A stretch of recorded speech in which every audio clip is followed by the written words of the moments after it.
Padat merayap, ya penuh. Dengar azan bukan tidak, tahu masjid bukan tidak. Kadang-kadang orang buta nanya sama dia, masjid di mana masjid? Begitu ya. Malah yang melek nunjukin, no lurus no. Yang buta jalan dia malah nongkrong. Ada. Kita mau ngelihat orang mengaku Islam, bernabikan bukan Muhammad pun ada di negeri kita, betul? Semua mengatasnamakan Islam. Kita mau ngelihat orang mengaku Islam, menghalalkan bom bunuh diri, lagi model sekarang. Orang Islam menghalalkan bom bunuh diri, padahal ayat mengatakan wala taqtulu anfusakum, jangan kau bunuh dirimu. Kalau dia menghalalkan bom bunuh diri, Qurannya pasti beda. Betul. Ada orang mengaku Islam menghalalkan cacian makian dari pinggir jalan, banyak. Walaupun nabinya mengatakan syibabul muslim fusuk wa qitaluhu kufrun, rawahu Bukhari. Mencaci maki orang Islam dari pinggir jalan, fasik, membunuhnya kafir, rawahu Bukhari. Kita dipertontonkan fenomena yang beragam. Kita lupa kita punya orang-orang soleh di negeri kita yang pernah mempertontonkan bagaimana beradaptasi dalam negerinya sendiri. Wallahi, kita pernah punya Hadratus Syekh Hasyim Asy'ari, betul. Semoga Allah muliakan beliau, Allah lapangkan kuburnya, Allah angkat derajatnya di akhirat nanti. Kita pernah punya Kiai Haji Ahmad Dahlan. Ini dua ulama hebat ini. Hasyim Asy'ari membuat Nahdlatul Ulama, organisasi buat melawan Belanda. Kiai Haji Ahmad Dahlan membuat Muhammadiyah pun buat melawan Belanda. Diikuti oleh penerusnya Hasan di Bangil, dia buat Persis. Organisasi pun buat melawan Belanda dan buat berdialog dengan pemimpin. Karena orang yang paling sering berdialog sama Pak Karno ya Hasan. Ya maklumlah presiden gak sempet apal Quran, betul. Butuh ulama ngingetin. Tuh. Cuma bergulirnya waktu ini berubah apa yang mereka buat menjadi sebuah agama di negeri kita. Sehingga orang sekarang mengatasnamakan agama ya Nahdlatul Ulama, agama ya Muhammadiyah, agama ya Persis dan lain sebagainya, yang cuma ada di Indonesia. Kalau kita keluar negeri sana, kita bawa adat Indonesia, enggak ketemu. Bahkan kemarin saya senang sekali di Kowloon Hong Kong sana, bergandeng tangan NU dengan Muhammadiyah, sholat bareng di masjid orang-orang Hanafiyah. Waduh, ini Masya Allah ini kudu sapar keluar negeri dulu baru gandengan gitu loh ya. Padahal memang kalau kita ngikuti ada tradisi sebuah tempat, beragamlah agama. Tapi kalau merujuk kepada apa yang Allah firmankan dan Nabi sabdakan, cuma satu kebenaran tak berbilang. Inna dina innallahil Islam. Siapa yang bilang? Allah. Allah yang bilang inna dina indallahil Islam. Buat kami agama itu Islam, kata Allah. Bahkan Allah tegaskan dalam ayat lain, wa may yabtaghi ghaira islami dina fala yuqbala minhu wa huwa fil akhirati minal khasirin. Maka barang siapa mencari agama selain daripada Islam, la yuqbala minhu. Allah yang bilang enggak bakal diterima. Ini sudah peringatan lah. Makanya kalau kita berilmu tentang amr dan nahyu, kita akan paham agama ini isinya ya amr dan nahyu, perintah dan larangan. Orang mulia dengan perintah, orang mulia juga mentaati larangan. Allah tutup ayat terakhir di hayat Rasulullah sallallahu alaihi wasallam, terputusnya wahyu dengan kalimat al-yauma akmaltu lakum dinakum wa tamamtu alaikum ni'mati wa raditu lakumul islam ad-dina, pun ayat Allah. Allah tegas mengatakan al-yauma akmaltu lakum dinakum. Ini ayat waktu turun, orang Yahudi bilang sama sahabat Nabi, kalau ini ayat turun buat kami bangsa Yahudi, kami akan jadikan hari turunnya hari perayaan. Begitu loh, saking dahsyat ini ayat. Penutup Setelah sempurna, Allah mengatakan dengan tegas dalam Al-Quran, wa ma atakumur rasul fakhudhuhu wa ma nahakum anhu fantahu. Apapun yang datang dari Rasul ambil, apapun yang dilarang sudah jauhkan. Bayanatil hukum, hukum telah dijabarkan. Ayat lain mengatakan, An-Nisa ayat 115, wa may yushakkikir rasula min ba'di ma tabayyana lahul huda wa yattabi' ghaira sabilil mu'minin nuwallihi ma tawalla wa nuslihi jahannam wa sa'at masirah.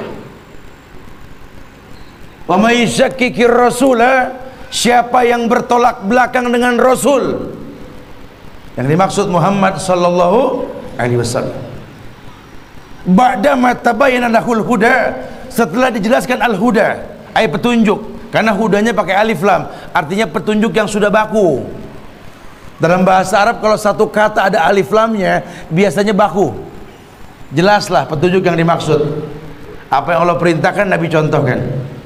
Ba'da ma tabayyana lahul huda, setelah petunjuk sampai, al halal bayyin wal haram bayyin wa umur bainahuma mustabihat, di mana halal dijelaskan sudah, haram pun dijelaskan sudah. Antara halal dan haram ada yang namanya syubhat. Bayanatil hukum, hukum telah dijabarkan. Jadi nggak ada yang tertinggal, karena beliau tegas mengatakan, taraktukum mistal bayda lailukum kan naharikum, hal syahidtum hal syahidtum hal syahidtum, kata Rasul. Kutinggalkan kalian wahai umat putih bak cangkang telur, yang malamnya lebih terang daripada siangnya. Hukum telah dijabarkan. Apakah kalian menyaksikan? Sahabat mengatakan, bala ya Rasulullah. Betul. Apa yang beliau tidak ajarkan, sampai dibuktikan oleh orang-orang kafir Parsi bertanya kepada sahabat radhiyallahu anhum, allamakum nabiyukum kulla syai' hatta al-qira'ah. Bukankah kalian umat Muhammad sallallahu alaihi wasallam, Nabi Muhammad yang telah mengajarkan segala sesuatu, maaf, bahkan sampai cara buang hajat pun diajarkan. Salman Al-Farisi jawab dengan tegas, ajal, betul. Nabi kami ajarkan segalanya dalam Islam, sampai cara buang hajat pun diajarkan. Apalagi kalau cuma sekedar milih pemimpin, encer, betul. Jadi ya nggak usah heran lah, karena Islam ini apa yang nggak diajarin. Makanya kalau sampai orang merasa ada yang lebih baik daripada Islam, terjebak dalam kekufuran. Ya. Ada beberapa hal yang menjadi penyebab kufurnya seseorang. Salah satunya menganggap ada yang lebih baik daripada Islam atau sama dengan Islam. Makanya buat kita ini kalau sudah bicara agama harus tegas. Bicara muamalah, Islam diajarkan sama Rasul. Bagaimana muamalah sama orang kafir, Islam diajarkan sama Rasul. Bagaimana berkenalan sama orang kafir, mengucap salam sama orang kafir diajarkan di Islam. Ya, Rasul ajarkan cara muamalah, bicara bisnis sama orang kafir, sampai Rasul meninggal posisi baju besinya digadaikan sama Yahudi. Betul. Antum tahu hadis tentang penggadaian baju besi Rasul ini? Wallahu alam, kalau Rasul hidup tahun 2017 bulan Februari gitu loh. Entah apa yang terjadi. Karena banyak diantara kita ini kadang-kadang berorasi seakan-akan nggak mau berbisnis sama orang kafir. Allahu Akbar, Allahu Akbar, Allahu Akbar. Jangan pakai produk orang kafir. Allahu Akbar. Jangan minum ini, jangan minum itu, jangan makan ini, jangan. Allahu Akbar. Kita nggak boleh pakai produk orang kafir. Yang berkeluar di tangannya ada handphone Samsung. Ini produk siapa nih? Di kantongnya ada produk-produk kafir. Ini kan muskilah. Law kana khairan lasabaquna ilaihi. Kalau menjauhkan orang kafir dalam bermuamalah itu baik, para sahabat sudah melakukan. Tidak. Justru sifat Islam yang rahmatan lil alamin, bagaimana bisa masuk ke orang kafir dan memincut hatinya. Perang bukan solusi untuk membunuh. Makanya yang kita bahas cuma pedang terhunus kemudian dibacok musuh mati, bukan. Kenapa nggak dibahas panglima-panglima Romawi yang masuk Islam sebelum Khalid membuka pedangnya dari sarungnya? Kenapa nggak kita bahas? Kenapa kita nggak pernah bahas kelemah lembutan Salahuddin Al-Ayyubi? Kenapa kita nggak pernah membahas kelembutan Muhammad Al-Fatih, si pembuka Konstantinopel? Kenapa kita nggak membahas kisah para sahabat radhiyallahu anhum, yang dikatakan oleh sahabat Abdullah bin Abbas bahwa dulu kami hidup zaman Rasul, Yahudi Nasrani melihat muka kami para sahabat bisa masuk Islam. Masih teringat perkataan Sa'ad bin Mu'az. Siapa Sa'ad bin Mu'az? Pemuka Madinah sebelum Nabi hijrah. Nabi pernah mengutus dutanya ke Madinah, seorang pemuda yang bernama Mus'ab bin Umair, yang orang Madinah saat itu beragama Yahudi, beragama musyrik. Ketika diutus yang bernama Mus'ab bin Umair, banyak orang-orang Madinah berkata, lam arahu ka'annahu min rijalil jannah. Kami belum pernah melihat ini pemuda serapi ini nih. Ini sih penghuni sorga. Belum ngomong orang udah terpincut. Tuh lihat sahabat Rasul. Sehingga kalau boleh jujur, ya ini puncak modernisasi dalam dunia ini ya zaman Rasul. Apa kata Rasul? Sebaik-baik kurun, sebaik-baik zaman yang aku berada di atasnya, di mana manusia saat itu super bersih. Makhluk yang paling bening di antara makhluk yang pernah diciptakan, umat Muhammad sallallahu alaihi wasallam, simatuhum min asharis sujud. Tadi imam baca loh, Muhammadur Rasulullah walladzina ma'ahu asyiddau 'alal kufar rahamma bainahum. Iya, karakter umat zaman Muhammad, lihat. Tapi orang menganggap bahwa zaman Muhammad tuh dekil, orang jorok, belum ada sabun dan lain sebagainya. Sampai sekarang diidentikan kalau orang dekat sama agama pasti dekil. Innalillah. Saya pernah bilang sama teman-teman di kedokteran gigi Trisakti dan UI, kalau kalian tahu tentang Islam memerintahkan sikat gigi dan seluruh orang Islam tahu, kalian akan kehilangan pasien. Apa kata Rasul? Laula an asyukku ala ummati la'amartum bisiwak inda kulil wudu was shalah. Kalau tidak memberatkan umatku, kuperintahkan mereka bersiwak lebih dari sikat gigi. Setiap mau wudu dan sholat, wudu berapa kali? Sholat berapa kali? Minimal 10 kali urusan gigi doang. Kebayang beningnya tuh orang Islam tuh. Kalau sekarang mau udah wallahu alam bisawab lah. Alasannya macam-macam. Antum gak sikat gigi, sayang rasanya yang kemarin tat. Oh masya Allah. Pantesan kerjaan kita ngebohong, gosip, gibah, lawang mulut kita tempat setan. Setan paling gak suka sama yang bersih. Setan paling senang sama yang kotor.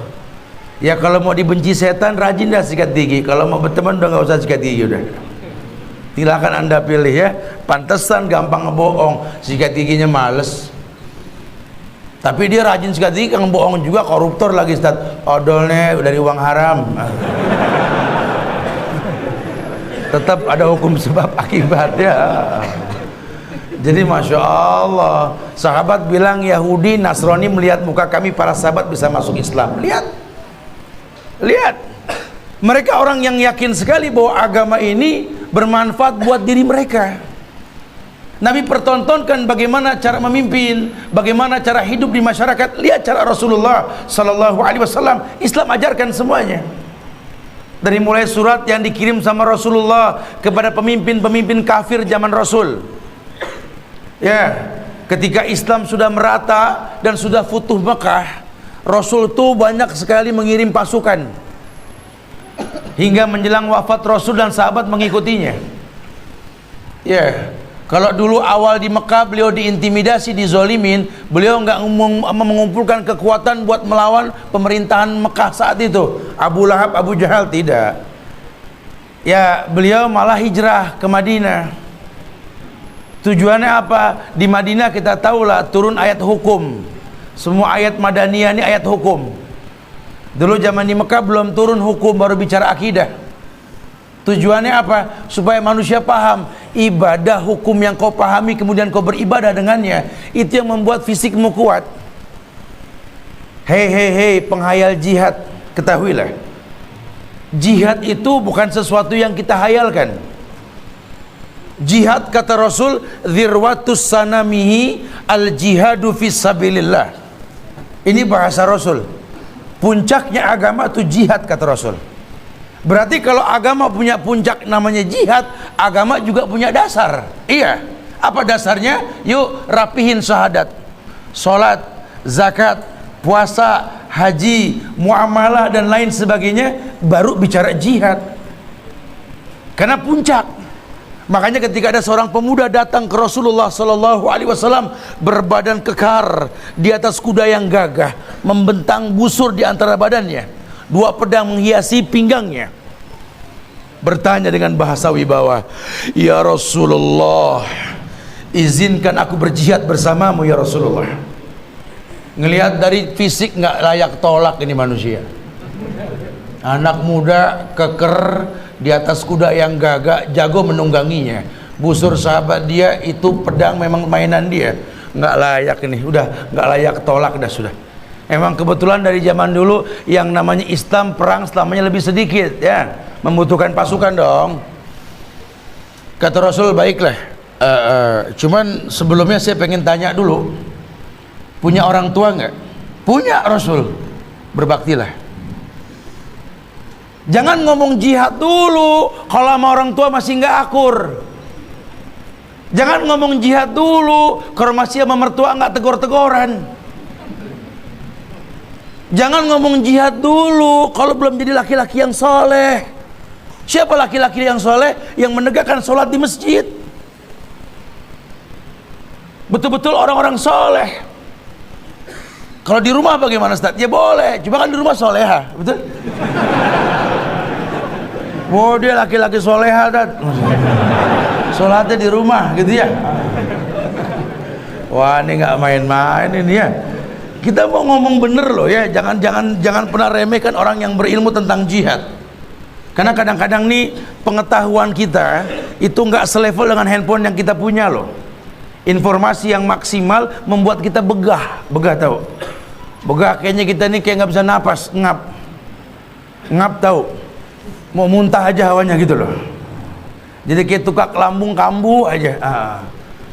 Udah capek sendiri. Ya, kenapa? Karena canggihnya handphone yang kita punya nggak sepadan dengan kepandaian yang kita miliki. Informasi lancar, cuma batin belum siap. Untung nggak stroke ringan. Latah sama yang namanya broadcast, dapat kirim, dia pikir enak kali, dapat pahala. Ngirimin kepala orang Islam mati tanpa kepala, perempuan yang diperkosa, yang dizolimi di Aleppo, di Suriah, di Palestina, emang ada pahalanya? Haram. Ulah kita orang kafir tertawa, betapa lemahnya Islam. Ini lagi yang punya handphone canggih lagi memang belum siap menerima kabar yang seperti itu. Tiap hari diempanin yang enggak. Astagfirullah. Ya Allah. Nyamperin Ustadz mukanya beda. Ustadz, iya kenapa? Di mana ulama Ustadz? Ulama di rumahnya, kenapa ente? Apa mereka buta melihat kezoliman yang terjadi? Ntar dulu, jangan suka suuzon sama ulama. Ini propaganda orang-orang komunis ini. Pengen bikin orang Islam ini benci sama ulama, ya. Kayak tahun 64 dulu semodel begini nih. Orang dibikin nggak yakin sama ulama. Ini udah mulai nih. Orang kalau kata MUI udah nggak percaya aja. Tapi MUI pernah berfatwa. Ya MUI mah ya MUI begitu ya. Ulama mana dulu yang ngomong? Ulama Indonesia. Ya ulama Indonesia. Udah mulai itu begitu. Nanti lama-lama kita dibikin nggak percaya sama Quran. Udah mulai kita dibikin nggak percaya. Terjemahan dipelencengin, kemudian di demo banyak orang, pikir berhasil, gagal, tetap dicetak. Orang udah mulai nggak demen sama Quran. Padahal kalau dibilang Quran, pating telek tek di mana aja ada. Quran paling gampang di negeri kita. Sahabat-sahabat kita di Suriah sampai ngimpi punya Quran. Tolong bawakan kami Quran, tolong bawakan kami Quran. Di sini nggak usah dibawain, datang ke masjid Istiqomah. Ambil yang mau gimana juga.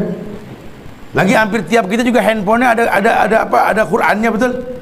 Semua handphone ada Qurannya sekarang, masya Allah. Tapi yang sering dibuka apa? Itu Mas Bulo. Masalah buat lo. Acap kali seperti itu kita tuh. Jadi kita dijauhin. Padahal si pencipta Quran, si pencipta manusia mengatakan ini Quran la raiba fihi hudan lil muttaqin. Ini Quran tidak ada keraguan. Yang bilang nggak ada keraguan siapa? Allah yang berfirman. Kan Quran kalamullah, firman bukan makhluk, betul? Sekarang orang mengatakan Quran itu bisa direvisi. Berarti kalau bisa direvisi bukan lagi kalamullah, namanya makhluk. Ada orang berkeyakinan begitu. Quran sudah nggak sesuai lah dengan zaman. Bisalah kita robah-robah. Tuh lihat Islam sekuler. Ini bahaya sekali nih. Ya Allah ya. Makanya masalah nggak beres-beres. Kita pengen nyontoh Rasul tat. Dulu zaman Rasul gimana keluar dari masalah nih Ustaz. Sempat saya kupas sepintas tadi ketika khutbah Jumat. Saya sempat katakan sebuah hadis riwayat Imam Muslim. Ketika Rasulullah bersabda, "Idza tabayatum bil inah wa akhadtum ajnabal baqar wa raditum bizar'i wa taraktumul jihad sallallahu alaikum zullan la yanji'u hatta tarji'u ladinikum." Ini bahasa Rasul nih.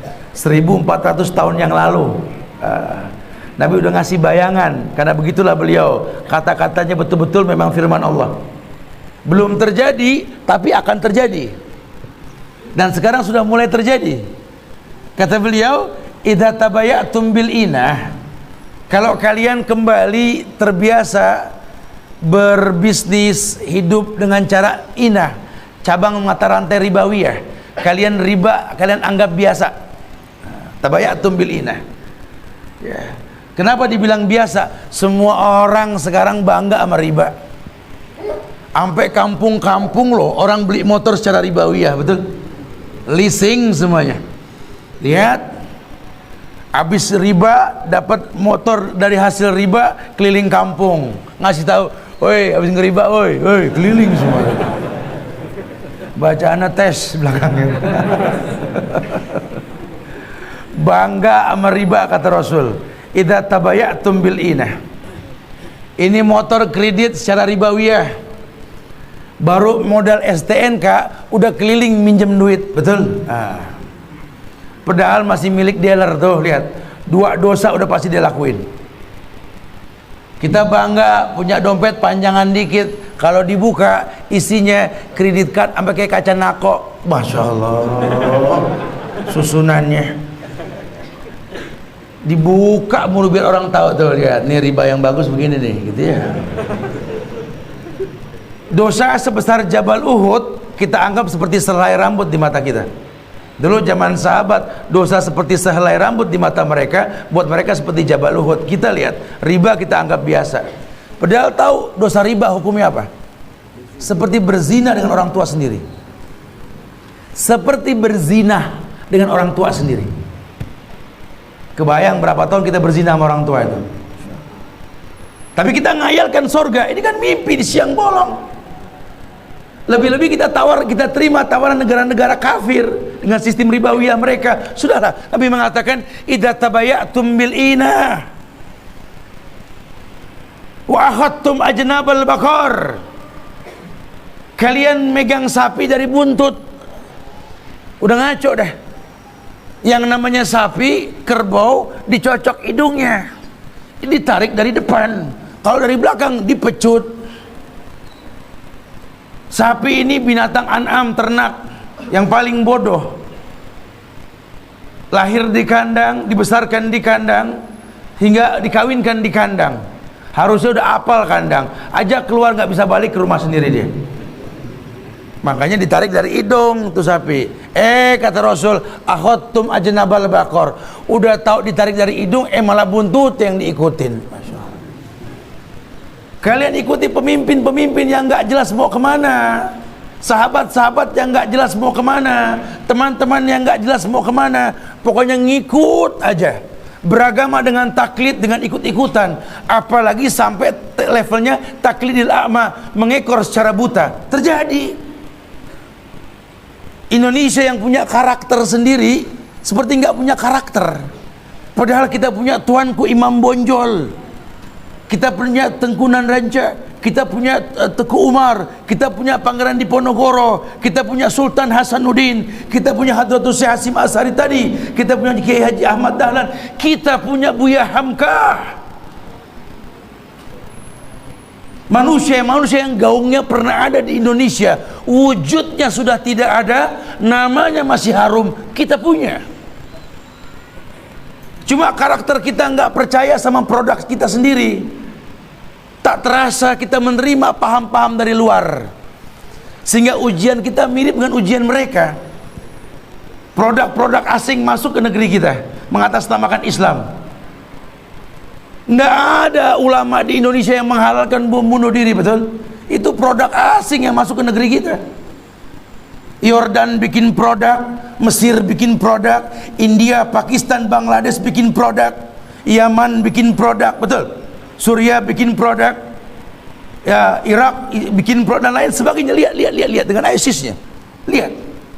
Sehingga kita taklidil a'ma. Yang kita ikuti fatwa ulama-ulama yang tidak tinggal di Indonesia. Kalau yang kita ikuti memang ilmu, dan ilmu yang dimaksud qala Allah wa qala Rasul wa qala sahabah, kita pegang konsekuensinya. Di Al-Ahzab ayat 36 itu. Wa ma kana lil mu'minin wala mu'minatin idza qadallahu wa rasulahu amran ayakuna lahumul khiyaratu min amrihim. Tidak ada pilihan lain buat orang Islam, baik laki maupun perempuan yang beriman. Kalau Allah dan Rasulnya telah tentukan hukum di Quran maupun di hadis, tidak ada pilihan kecuali mengatakan sami'na wa ata'na. Maaf, kalau fatwa ulama kita tanya dulu di mana dia berfatwa. Nah, kita kan orang Indonesia kan mengikuti paham Syafi'i, betul? Syafi'iyah. Kita ini pengikut Imam Syafi'i. Kenapa Imam Syafi'i yang diikutin, Ustaz? Karena memang dakwah Syafi'iyah sampai ke negeri kita. Di mana contoh Imam Syafi'i berwudu 3 kali, betul? Karena memang Imam Syafi'i tinggal di Mesir, sungai banyak, air banyak. Kita nggak pakai Maliki. Imam Malik tinggal di Madinah, wudu sekali-sekali, kita tidak perlu anak air banyak. Tapi bukan berarti mengikat diri, karena Imam Ahmad muridnya Imam Syafi'i berkata kalau sekali bersih cukup, tapi kalau 3 kali pasti kotor pun tambah silakan, karena hukum asalnya membersihkan. Lihat bahasa ulama. Nabi melakukan taraweh 11, 8 dengan 3 witir, imam 4-4-3, imam 4-4-2-1 atau 2-2-2-2-1. Tapi zaman Umar Ibn Khattab, Abdurrahman bin Auf, Umar menyaksikan melakukan 23 rakaat. Tidak ada permasalahan. Kenapa? Karena sahabat memiliki fikih bahwa minimal 11, maksimal tak terhingga. Subhanallah. Alasannya sholatul lail masna. Nggak ada permasalahan. Kalau memang agama kembali ke Islam, bukan ke organisasi. Karena kalau sudah bicara organisasi, nanti Quran, Sunnah kalah sama ADART. Kata Allah, tegas Allah mengatakan bahwa paman syahida minkum syahr falyasumhu. Barang siapa menyaksikan bulan, puasa. Siapa yang bilang? Allah. Tapi kata pimpinan kami, tuh. Mau bilang apa? Makanya saya respect sama Buya Hamka. Semoga Allah muliakan beliau. Ini beliau ini pemahamannya Muhammadiyah, tapi fikihnya ini umum sekali.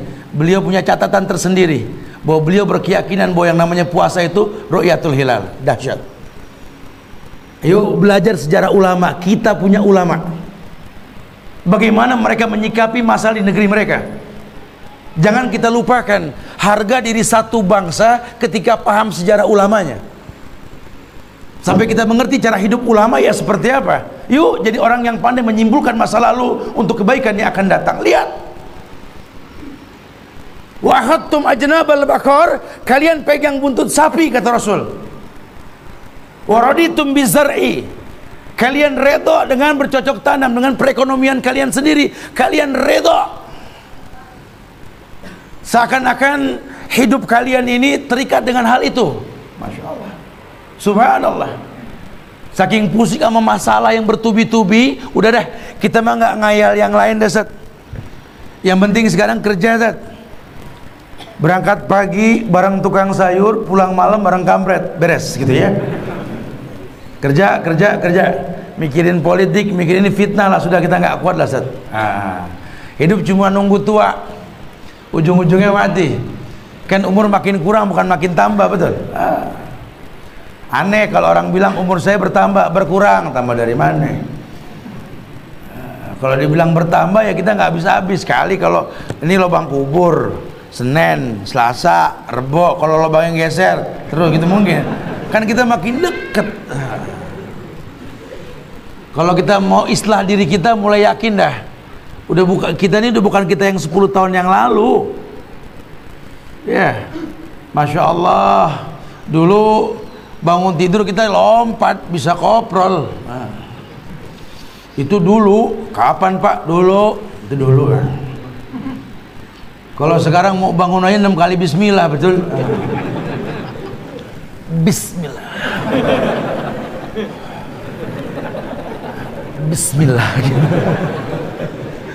Kebanyakan bismillah kita kadang.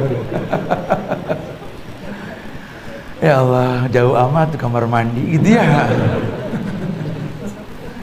Dulu naik turun sungai nggak ngaruh kita, betul? Kalau boleh jujur, jantung kita ini bukan jantung kita yang 10 tahun yang lalu loh.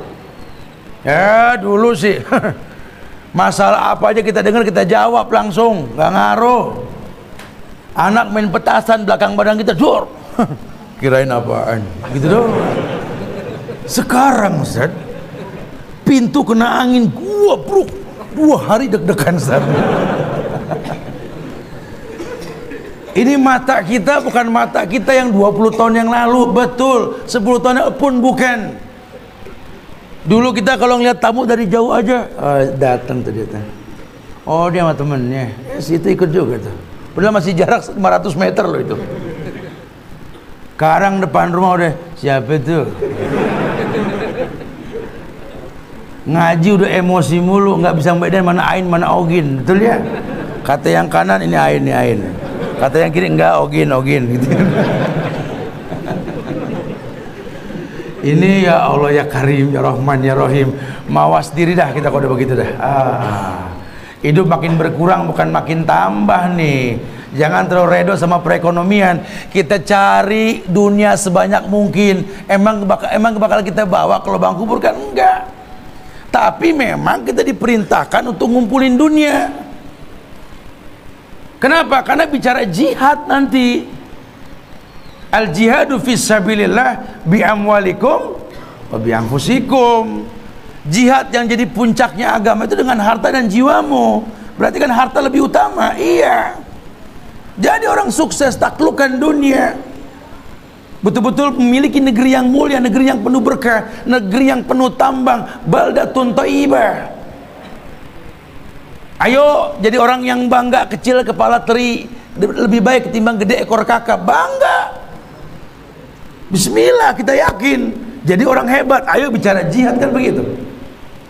Karena kalau terlalu redo dengan pekerjaan, dunia bikin kita lambat. Dunia bikin kita lambat. Taraktumul jihad, kalian tinggalkan jihad, resikonya akhirnya gara-gara dunia yang kita bikin, yang kita koleksi, kita lupa ada hal yang lebih penting buat orang Islam. Walal akhiratu khairul laka minal, akhirat lebih mulia ketimbang dunia. Kita mau mencontoh kepemimpinan Rasul. Iya, beliau yang mengatakan dengan tegas, mali wa malid dunya, innamad dunya ma'akala fa'afna wala bisa fa'abla wa tasaddaqu fa'amdo wa masih wadhalik fadhahibun aw tarikuhu linnas. Rasul yang bilang, apa sih diriku dibanding dunia ini, kata Rasulullah. Kan kita mau nyontoh beliau, betul ya, nggak ada contoh yang melebihi kemuliaan beliau lah, contoh beliau saja sudah. Karena nggak ada khilaf insya Allah kalau nyontoh beliau. Kalau nyontoh guru-guru kita jadi khilaf nanti. Nyontoh Rasul aja dah. Beliau katakan mali wa malid dunia. Apa sih diriku dibanding dunia ini? Innama dunya ma'akala fa'afna. Dunia yang kau makan, yang kau minum, cuma beda di lidah, di mulut nih. Pedas, asam, manis, asin, cuma di mulut, di lidah. Masuk dalam perut, keluar sama. Wala bisa fa'abla, yang kau pakai bakal usang. Sebagus apapun baju, kalau kita pakai terus lama-lama hancur. Mobil, motor kita pakai tetap aja hancur.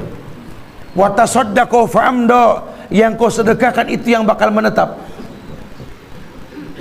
Wa masih wadhalik, selain daripada itu semua, zahib atariku linnas, hilang dimakan zaman, dicuri orang atau habis, atau kita tinggalkan sebagai waris. Itu dunia. Makanya sahabat Nabi yang kaya yang bernama Abu Bakar itu mencontohkan tuh, ketika beliau meninggal, beliau panggil Umar bin Khattab untuk siap menggantikan dia sebagai khalifah. Suruh cek dulu sisa harta dia. Cek dah Umar, harta saya tinggal berapa? Umar ngecek. Nggak lama balik ke Abu Bakar, nggak ada lagi yang saya temukan kecuali dua hal, wahai Abu Bakar. Hartamu adalah onta kurus yang biasa dibawa sama budakmu yang hitam itu, membawa air wudhu untukmu, dan baju putih yang kau pakai, itu saja hartamu. Subhanallah. Lihat, Abu Bakar yang kaya meninggal nggak ada waris. Cerdas. Kita kan ngayal mudah-mudahan mati punya warisan, begitu ya. Justru waris itu solusi dalam Islam. Kalau nggak sempat kita ngebagi, Islam yang bagi, kan begitu. Tapi kalau para sahabat dia selesaikan dulu. Nggak aku temukan wahai Abu Bakar kecuali onta kurus yang kau miliki dan budak yang biasa membawa air wudhu untukmu, dan baju putih yang kau pakai. Begini saja Umar, jual onta tersebut, ambil uangnya, taruh di Baitul Mal. Itu budak saya merdekain, biar baju putih ini menemani saya ke lubang kubur. Lihat, cerdas, cerdas, nggak mau banyak pertanyaan sama dunia. Subhanallah. Asiknya agama tuh gak berasa kita diikuti sama ajan ya. Subhanallah. Insya Allah kita lanjutkan nanti pada Isya. Allahumma musta'an. Assalamualaikum warahmatullahi wabarakatuh.